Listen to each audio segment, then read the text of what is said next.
नमस्कार, स्वागत करती हूँ आप सभी का प्रमिला की पाठशाला में। आशा करती हूँ कि आप सब अच्छे होंगे और अपने-अपने एग्ज़ाम्स की तैयारी कर रहे होंगे। बच्चों, जैसे कि आपको पता है कि आपके नेरिस्ट NEE-3 2026 के एग्ज़ाम डेट्स आ चुके हैं। ये एग्ज़ाम आपका अप्रैल 25-26 को होने वाला है। तो यहाँ पे हम डिस्कस करेंगे कैसे आप पढ़ें ताकि आप नेरिस्ट NEE-3 एग्ज़ामिनेशन आसानी से क्रैक कर सकें। तो बच्चों, वीडियो को लास्ट तक ज़रूर देखिएगा और अगर आपको कोई भी डाउट है तो आप कमेंट कर सकते हैं। आपके कमेंट का रिप्लाई दिया जाएगा। तो चलिए स्टार्ट करते हैं। तो बच्चों, यहाँ पे हम डिस्कस करेंगे syllabus and how to prepare for your entrance examination, उसके बारे में हम जानेंगे। तो पहले हम इस एग्ज़ाम के बारे में जान लेते हैं। तो ये जो एग्ज़ाम है दैट इज़ NEE-3, इसे कंडक्ट करते हैं north eastern regional institute of science and technology, जिसे हम नेरिस्ट भी कहते हैं। तो इससे क्या होगा, अगर आप ये एग्ज़ाम देते हैं तो इससे आपको एडमिशन मिलता है बीटेक में। कौन से बच्चे इस एग्ज़ाम को दे सकते हैं? तो जो बच्चे 3 इयर्स डिप्लोमा किए हैं in engineering and technology from a government recognised polytechnic, वो बच्चे इस एग्ज़ाम को दे सकते हैं। इस एग्ज़ाम को देने का ये फ़ायदा है कि आप डायरेक्ट बीटेक के 3rd सेमेस्टर में एडमिशन पा सकते हैं। उसके लिए आपको लेटरल एंट्री एग्ज़ामिनेशन दिया जाता है, जिसे हम नेरिस्ट NEE-3 भी कहते हैं। तो इस तरह से बीटेक के 3rd सेमेस्टर में एडमिशन ले सकते हैं। नेक्स्ट हम देखते हैं कि यहाँ पे एग्जामिनेशन पैटर्न क्या है। तो यहाँ पे जो मोड ऑफ एग्जामिनेशन है वो ऑफलाइन होता है। ये pen and paper based examination है। तो यहाँ पे जो क्वेश्चंस आपको मिलते हैं वो MCQ बेस्ड होते हैं। सब्जेक्ट्स जो यहाँ पे है वो है फिजिक्स, केमिस्ट्री, मैथमेटिक्स। फिजिक्स के 25 क्वेश्चंस होते हैं 25 मार्क्स के, केमिस्ट्री के भी 25 क्वेश्चंस होते हैं 25 मार्क्स के, लेकिन मैथमेटिक्स के 30 क्वेश्चंस होते हैं 30 मार्क्स के। यहाँ पे आपका जो टेक्निकल ब्रांच सब्जेक्ट है उसके टोटल 50 क्वेश्चंस होते हैं 70 मार्क्स के। इसमें पहले 30 क्वेश्चंस 1 मार्क के होते हैं और जो रिमेनिंग 20 क्वेश्चंस है वो 2 मार्क्स के होते हैं। तो यहाँ पे आपके ब्रांच में जो टोटल मार्क्स है वो है 70। तो यहाँ पे आपके टोटल नंबर ऑफ क्वेश्चंस होते हैं 130 और टोटल मार्क्स होता है 150। यहाँ पे जो आपका कट ऑफ जाता है वो 60% अबव जाता है। जनरली 90 टू 120 तक आपका कट ऑफ जाता है। तो आप कोशिश करिएगा कि आप विद इन दिस रेंज अपने मार्क्स को स्कोर करें। बच्चों, अभी हम आपके कॉमन सब्जेक्ट्स के सिलेबस का डिस्कशन करेंगे। चलिए देखते हैं फिजिक्स का सिलेबस क्या है। यहाँ पे टॉपिक्स इंक्लूडेड है mechanics, thermodynamics, electricity and magnetism, optics and modern physics. अभी मैकेनिक्स के अंदर आपको पढ़ना है law of motion, work energy, power, rotational motion and gravitation. Physics के जो अदर टॉपिक्स यहाँ पे हैं वो है heat and thermodynamics, wave and sound, electrostatic current, electricity, magnetism, optics and modern physics. Next हम देखते हैं केमिस्ट्री का सिलेबस क्या है। यहाँ पे आपको फिजिकल केमिस्ट्री, ऑर्गेनिक केमिस्ट्री और इनऑर्गेनिक केमिस्ट्री से क्वेश्चंस पूछे जाते हैं। फिजिकल केमिस्ट्री में आपको पढ़ना है मोल concept, atomic structure, thermodynamic, chemical equilibrium, electrochemistry. Organic chemistry में आपको पढ़ना है hydrocarbon, functional groups, alcohol, aldehyde, ketone, polymer, biomolecules.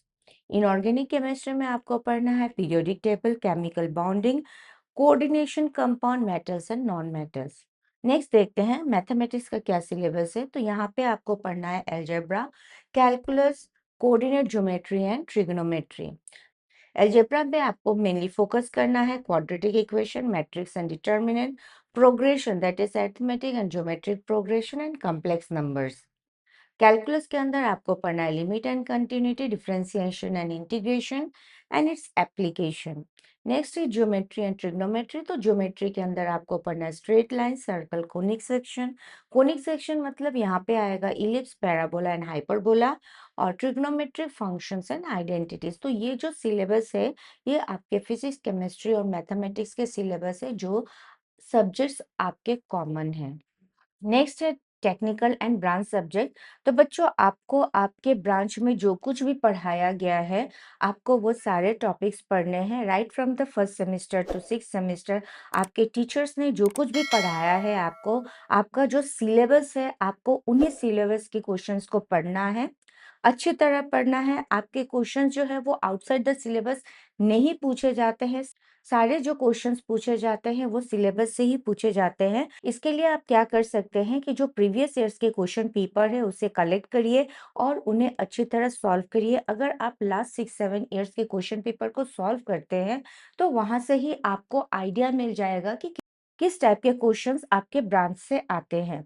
तो बच्चों यहाँ पे टोटल नंबर ऑफ क्वेश्चंस होता है 50, जिसमें फर्स्ट 30 क्वेश्चंस में आपका 1 मार्क्स रहता है और जो रिमेनिंग 20 क्वेश्चंस है वो 2 मार्क्स का होता है। तो यहाँ पे ब्रांच में जो ओवरऑल मार्क्स है वो है 70, जो आप आसानी से स्कोर कर सकते हैं अगर आप अपने सिलेबस को अच्छी तरह फॉलो करें तो अब हम डिस्कस करते हैं कि कैसे आप अपने टाइम को मैनेज करेंगे ताकि आप एक परफेक्ट स्टडी प्लान बना सकते हैं। तो इसके लिए आपको पहले क्या करना है, break your syllabus into smaller topics. तो अपने सिलेबस को आप स्मॉलर टॉपिक्स में डिवाइड करिए, इस तरह से डिवाइड करिए ताकि आप जब उसे रिवाइज करें तो वो टॉपिक्स आपको याद रहें। तो आपको अपने सिलेबस को स्मॉलर टॉपिक्स में डिवाइड कर देना है। नेक्स्ट जो इम्पोर्टेंट है वो है create a realistic time table. तो ये जो टाइम टेबल है वो आप खुद ही प्लान करिए, क्योंकि आपको पता है कि आप कौन से सब्जेक्ट में वीक है, कौन से सब्जेक्ट में स्ट्रांग है। उस हिसाब से आप अपना टाइम टेबल सेट करिए और उस टाइम टेबल को फॉलो करिए। टाइम टेबल सिर्फ बनाने के लिए नहीं होता, अगर उसे आप ऑनेस्टली फॉलो करते हैं तो आप आसानी से अपने नेक्स्ट के एग्जाम को क्रैक कर सकते हैं। तो बच्चों यहाँ पे आपके लिए इम्पोर्टेंट है कि आप एक टाइम टेबल बनाओ, जो टाइम टेबल आप फॉलो कर सकते हैं। आपके टाइम टेबल में आपको सारे सब्जेक्ट्स को इंक्लूड करना है, whether it is physics, chemistry, mathematics और योर ब्रांच सब्जेक्ट। जिस सब्जेक्ट को आप पढ़ना चाहते हैं, जिस सब्जेक्ट में आप वीक है उस सब्जेक्ट को ज़्यादा एफर्ट दीजिए, जिस सब्जेक्ट में आप स्ट्रांग हैं उसे आप कम एफर्ट दीजिए। लेकिन टाइम टेबल ऐसे सेट करिए ताकि आप ईच एंड एवरी सब्जेक्ट पे फोकस कर सके। तो ये जो टाइम टेबल है ये आपका खुद का होगा। टाइम टेबल आप किसी से कॉपी नहीं कर सकते हैं, क्योंकि आप खुद जानते हैं कि कौन से सब्जेक्ट में आप ज़्यादा स्ट्रांग हैं और किस में आप ज़्यादा वीक हैं। तो यहाँ पे एक परफेक्ट स्टडी प्लान बनाना बहुत ज़रूरी है। नेक्स्ट है एक्टिव लर्निंग टेक्निक्स। तो यहाँ पे आपको करना है रिवीजन ऑफ द टॉपिक। तो जो भी आप टॉपिक पढ़े उसे आप रिवाइज करते रहे after a certain time interval. अगर आपने आज पढ़ा है कोई टॉपिक तो उस टॉपिक को आप एक दिन बाद रिवाइज करिए ताकि आपको वो टॉपिक याद रहे। ठीक है, तो आपको अपने टॉपिक्स को रिवाइज करते रहना है। नेक्स्ट जो बहुत इंपॉर्टेंट है वो है solve previous year question papers. तो आपको प्रीवियस ईयर क्वेश्चन पेपर का कलेक्शन करना है और उसे सॉल्व करना है। अगर आप प्रीवियस ईयर के क्वेश्चन पेपर को सॉल्व करते हैं तो उससे आपको आइडिया मिलता है किस टाइप के क्वेश्चंस आते हैं, किस चैप्टर से कितने क्वेश्चंस आते हैं, कौन से क्वेश्चंस फ्रीक्वेंटली रिपीट किए जाते हैं। ये सारे इंफॉर्मेशंस अगर आप प्रीवियस ईयर के क्वेश्चन पेपर सॉल्व करते हैं तो मिल जाएगा। जैसे कि मैंने नेरिस्ट के लिए जो क्वेश्चंस रिपीट होते हैं उसके ऊपर वीडियो बना के रखा है। अगर आपने नहीं देखा तो लिंक मैं डिस्क्रिप्शन में दे दूंगी, आप चेक कर लीजिएगा। वहां पे आप देखिएगा कि एक ही क्वेश्चन को कितने बार रिपीट किया गया है। तो उस तरह से आपका प्रिपरेशन जो है वो आसान हो जाएगा अगर आप प्रीवियस ईयर के क्वेश्चन पेपर को प्रैक्टिस करते हैं। कोशिश करिएगा कि एटलीस्ट आप 6-7 ईयर्स के क्वेश्चन पेपर को प्रैक्टिस करें।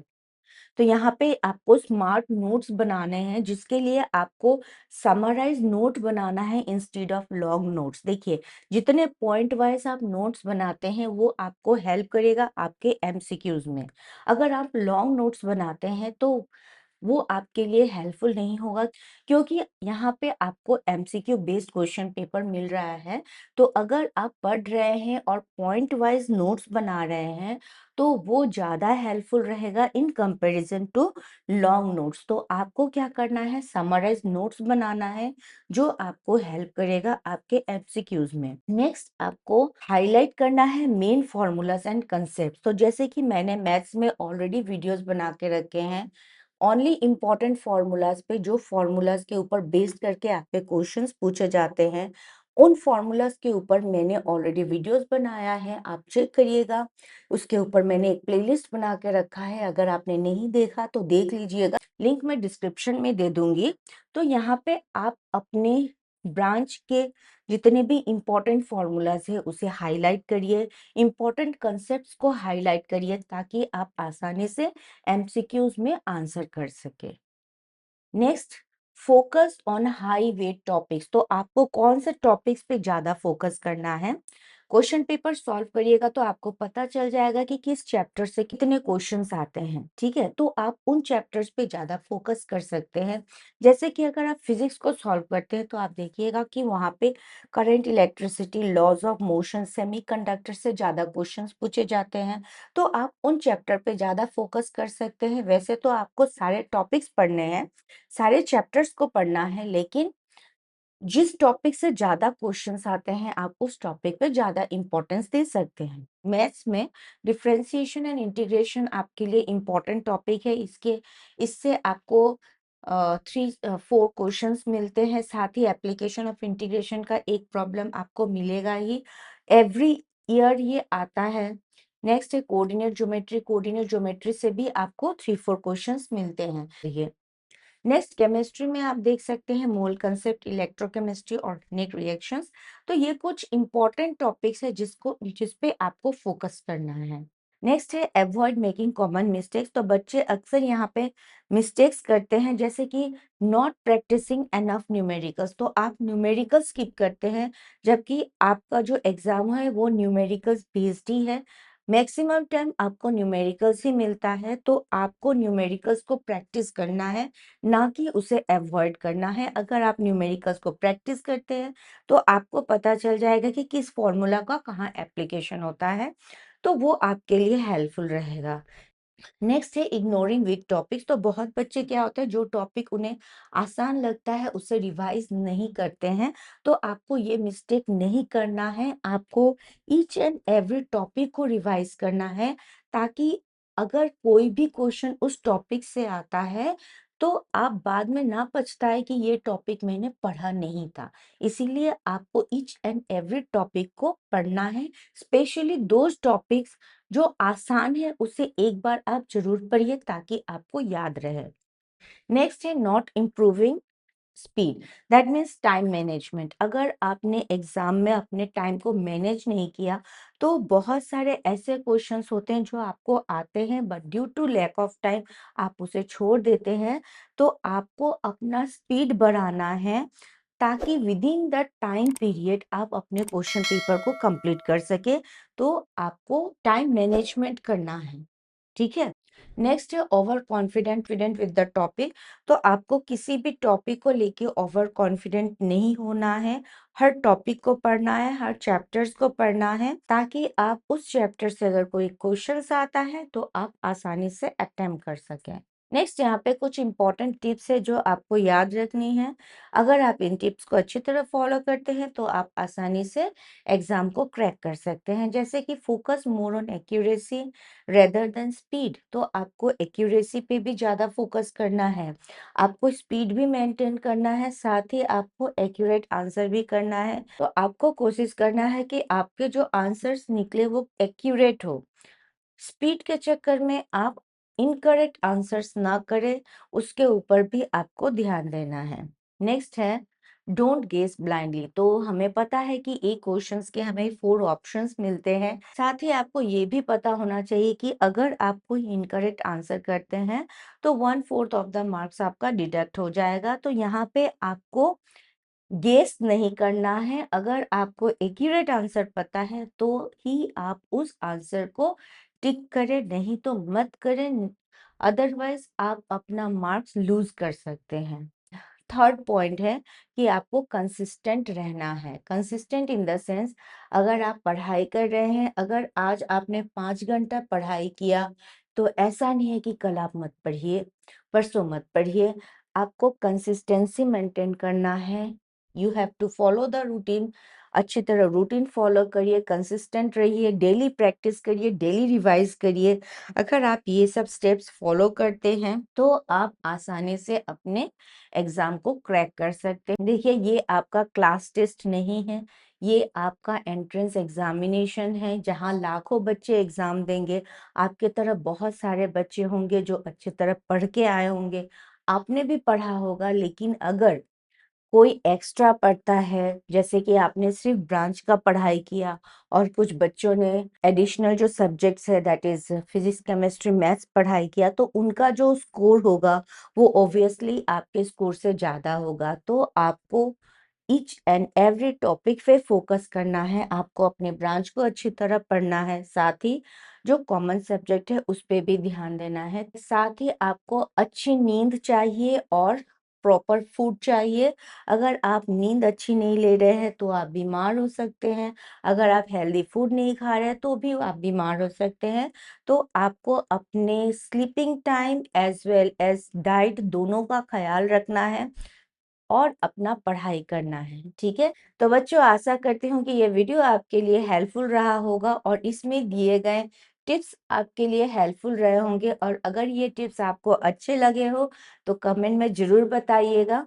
और अगर ये वीडियो आपको पसंद आया तो प्लीज़ मेरे चैनल को लाइक, शेयर, सब्सक्राइब ज़रूर करिएगा। बच्चों, नेक्स्ट वीडियो में हम नेरिस्ट के ऊपर चैप्टर वाइज प्रॉब्लम्स का सॉल्यूशन करके देंगे फ्रॉम द ईयर 2013 टू 2025। तो आने वाले वीडियोस को जरूर देखिएगा। तो मिलते हैं आपसे अगले वीडियो में, तब तक के लिए keep practising, keep watching. Thank you.